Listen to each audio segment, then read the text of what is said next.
Shalom Godly Family. Yuk kita nikmati teh hangat, teduhkan hati, hadirkan semangat. Edisi 40 hari masa Prapaskah. Firman Tuhan hari ini terambil dari Injil Yohanes pasal ke-12, ayat ke-20 hingga ayat yang ke-36. Saya akan membacakannya dari ayat yang ke-24. Sesungguhnya jikalau biji gandum tidak jatuh ke dalam tanah dan mati, ia tetap satu biji saja. Tetapi jika ia mati, ia akan menghasilkan banyak buah. Dalam bacaan Injil hari ini, beberapa orang Yunani mencari Yesus. Mereka begitu tertarik untuk mengenal Yesus yang hidup di tengah-tengah orang Yahudi, yang sedang menantikan kedatangan Mesias. Hal ini tidak mengherankan karena Yesus baru saja dielu-elukan di Yerusalem. Sungguh menarik ketika Yesus tahu bahwa ia dicari-cari.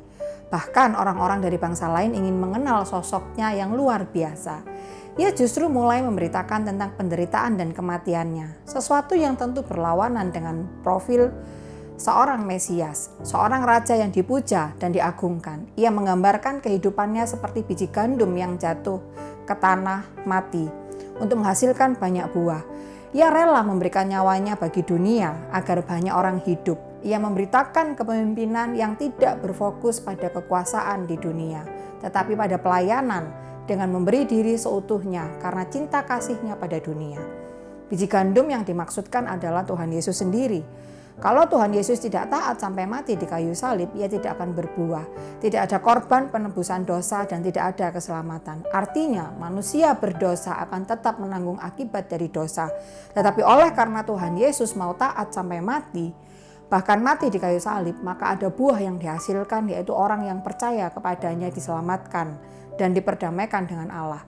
Tuhan Yesus telah menjadi biji gandum yang jatuh ke tanah dan mati, akhirnya menghasilkan tuaian, yaitu jiwa-jiwa yang diselamatkan. Cukupkah kita hanya mengucap syukur kepada Tuhan atas segala pengorbanannya? Tidak. Sebagai umat tebusannya, kita juga harus mengerti kehendak Tuhan di balik pengorbanannya itu. Kehendak Tuhan bagi orang percaya adalah menghasilkan buah. Seperti biji gandum yang jatuh ke tanah dan mati, kita pun harus bersedia meninggalkan kehidupan lama dan sepenuhnya mengenakan kehidupan Kristus. Ini sungguh sebuah tantangan yang harus dipikirkan sungguh-sungguh. Pola hidup yang dapat kita jalani di dalam komunitas kita untuk membangun sebuah relasi bisa terjalin dengan indah jika kita berjalan dalam terang dan percaya kepada terang itu, yaitu Yesus. Dalam hidup berkomunitas kita harus memancarkan cahaya dari sang terang sejati dengan hidup memuliakan namanya, dengan tidak memikirkan lagi tentang kenyamanan diri kita, tetapi melayani Yesus dengan sepenuh hati dan berkorban baginya. Maukah kita hidup bagi Kristus? Siapkah kita menjadi kepanjangan tangan Tuhan di tengah komunitas kita, supaya melalui kehidupan kita ada banyak orang diselamatkan?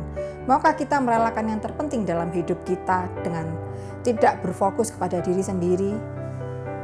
Merelakan waktu yang kita punya untuk melayani Tuhan, sehingga orang-orang dalam komunitas kita dapat bertumbuh melalui peran serta kita. Mari kita bersama-sama belajar memberikan persembahan yang berkenan di hadapan Tuhan dan membawa kebaikan bagi komunitas kita. Mari kita berdoa.